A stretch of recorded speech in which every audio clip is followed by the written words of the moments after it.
키신 건가요? 켜주세요.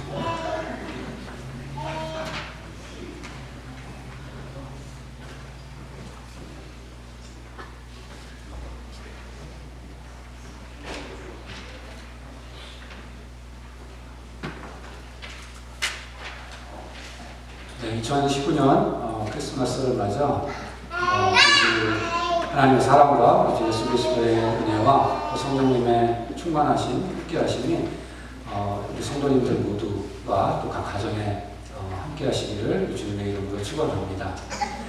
우리 오늘 함께 보실 말씀은 누가복음 2장 8절부터 20절까지 말씀입니다. 누가복음 2장 8절부터 20절까지 말씀을 여러분이 한 절씩 교독하겠습니다.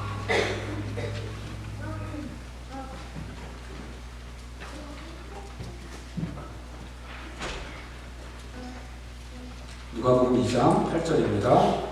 그 지역의 목자들이 밤에 밖에서 자기 양떼를 지키더니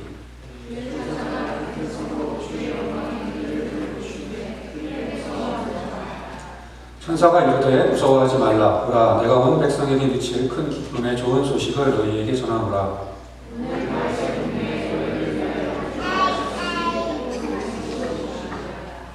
너희가 가서 강보에 쌓여 부유에 누워있는 아기를 보리니 이것이 너희에게 표적이니라 하더니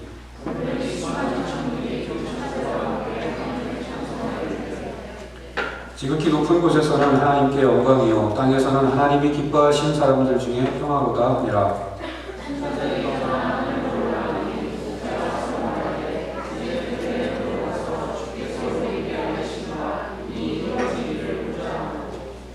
빨리 가서 마리아와 요셉과 부유에 누인 아기를 찾아서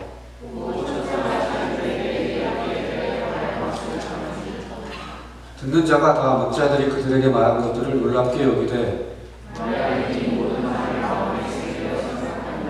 함께 읽겠습니다. 목자들은 자기들에게 이르던 바와 같이 듣고 본 그 모든 것으로 인하여 하나님께 영광을 돌리고 찬송하며 돌아가니라. 아멘. 제가 기도하고 말씀 전하겠습니다. 하나님 아버지 감사합니다. 주님, 크리스마스를 맞아 이 댕진교회 이 가족이 함께 모여서 주님을 찬양하고 또 주님을 예배합니다. 하나님 아버지 이 시간 우리와 함께하여 주셔서 주님의 은혜를 베풀어 주시옵소서. 주님, 우리가 온전히 한 마음으로 주님을 높이고 경배하오니 주님께서 홀로 영광받아 주시옵소서.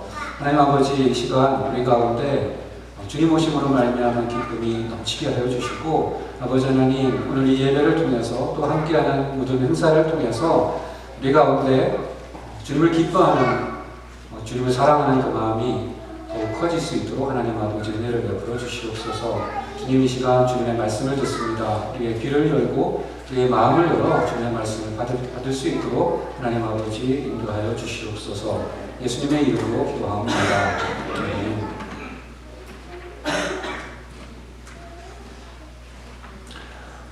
복음서에 나오는 크리스마스 이야기들 중에서 가장 드라마틱한 이야기는 아마도 동방박사 이야기일 것입니다.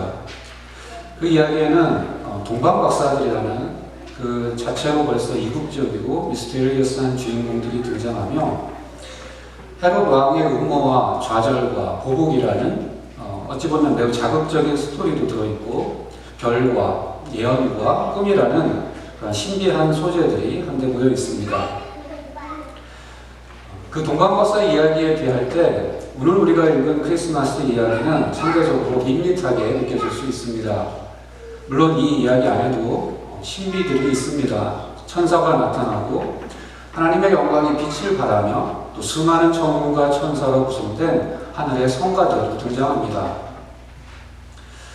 하지만 이 이야기에는 헤롯 왕의 음모와 같은 그런 자극적인 요소는 없습니다. 헤롯 왕의 음모가 좌절되고 분노한 헤롯이 베들레헴에서 태어난 2살 이하의 남자 아이들을 학살하는 것과 같은 그런 깜짝 놀랄 만한 반전도 없습니다. 일단 주인공들이 목자들입니다.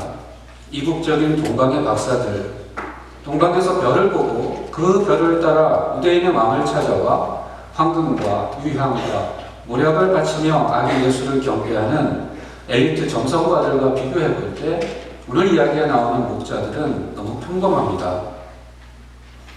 아니, 사실 목자들은 평범 이하입니다. 양치는 일은 유대 사회에서 천대받는 직종 중에 하나였습니다. 이새가 8명의 아들들이 있었는데 그 중에 누구한테 양치는 일을 맡겼죠? 막내 다윗에게 맡겼습니다. 막내가 가장 예뻐서 사랑스러워서 그에게 맡긴 것이 아니라 그 일이 가장 허드렛 일이라 여겼기 때문에 막내에게 맡긴 것입니다. 사무엘이 찾아와 이새의 아들들 중 하나에게 기름을 부으려고 했을 때 이새는 다윗을 아예 부르지도 않았습니다. 양치는 일은 집을 떠나 한 데서 양떼를 치며 돌봐야 하는 외롭고 고단한 일뿐만 아니라 사회적으로 천대받는 그런 일이었습니다.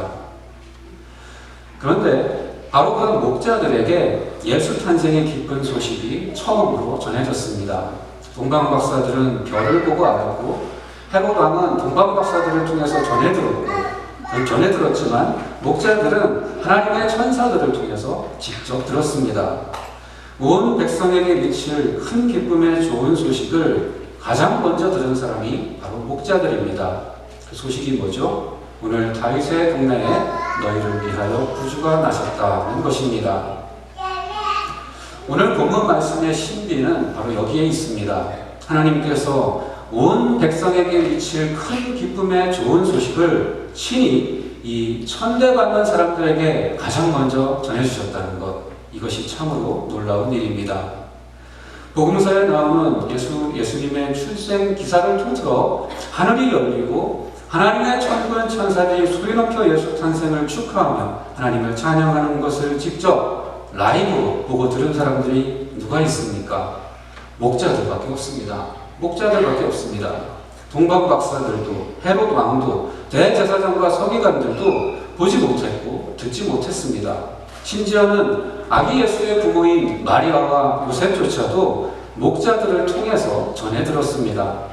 오늘 다윗의 동네에 너희를 위하여 구주가 나셨다는 이 복음은 앞으로 온 백성에게 미칠, 다시 말해 온 백성에게 전해져야 할 그런 소식인데 그 인류 역사상 최고의 특종을 하나님은 목자들에게 알려주신 것입니다. 평생 메시아를 기다린 경건한 시므온이 아니었습니다. 주야로 금식하며 기도로 하나님을 섬긴 여선지자 안나도 아니었습니다. 하나님은 그 밤 집에도 못 들어가고 밖에서 양떼를 지키던 천대받는 목자들을 택하여 장차 온 백성에게 미칠 복음의 출발점으로 삼으셨습니다. 복음은 우리의 모든 자랑을 무력화시킵니다. 형제들아 너희를 부르심을 보라. 육체를 따라 지혜로운 자가 많지 아니하며 능한 자가 많지 아니하며 문벌 좋은 자가 많지 아니하도다. 그러나 하나님께서 세상의 미련한 것들을 택하사 지혜 있는 자들을 부끄럽게 하려 하시고 세상의 약한 것들을 택하사 강한 것들을 부끄럽게 하시며 하나님께서 세상의 천한 것들과 멸시받는 것들과 없는 것들을 택하사 있는 것들을 폐하게 하시나니 이는 아무 육체도 하나님 앞에서 자랑하지 못하게 하려 하시니라. 여러분 중에 혹시라도 하나님이 여러분의 어떤 심성이나 지혜나 지식이나 능력이나 부요함이나 어떤 가능성이나 어떤 잠재력을 보시고 여러분을 부르셨다고 생각하는 분이 있다면 이 순간 그 모든 자랑을 버리시기 바랍니다. 우리를 부르신 부르심은 오직 하나님의 은혜입니다.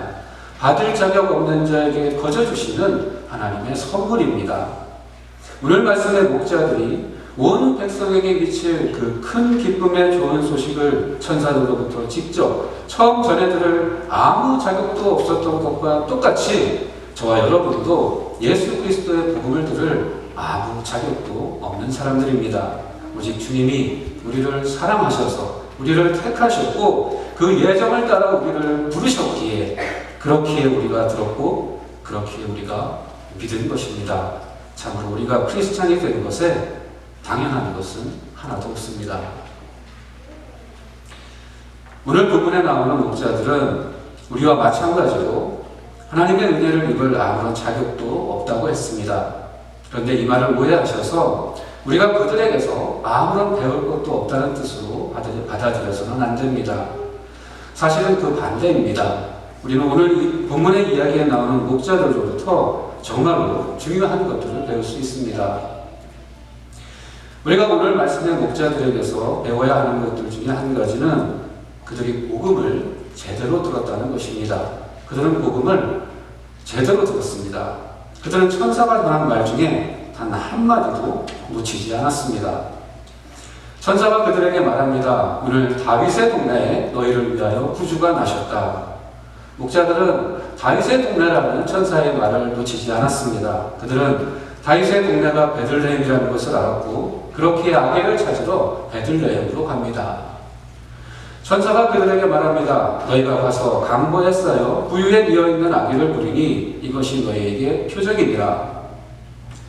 보시는 것처럼 이 문장은 명령문이 아닙니다. 하지만 그들은 알았습니다. 아이를 찾으라고 직접 명령하고 있지는 않지만 사실상 그러한 명령이라는 것을 말입니다. 그들은 천사의 말뜻을 제대로 알아들은 것입니다. 그들은 정말로 한마디도 놓치지 않았습니다. 베들레헴이라는 것도 알았고 오늘 태어난 갓난아기를 찾아야 한다는 것도 알았습니다. 하지만 그것만으로는 충분치 않습니다. 천사는 그들이 아기를 찾을 수 있도록 핵심적인 단서를 남겨놓습니다. 바로 그 아기가 강보에 쌓여 부유에 뉘어있을 거라는 단서입니다. 목자들은 이 결정적인 단서도 놓치지 않았습니다. 그들은 베들레헴에 가서 강보에 쌓여 부유에 뉘어있는 아기를 찾았습니다. 목자들이 천사가 준 정보를 찾아서 아기 예수를 찾을 수 있었다는 것은 그들이 천사의 말을 제대로 들었다는 것을 보여줍니다. 하지만 그것이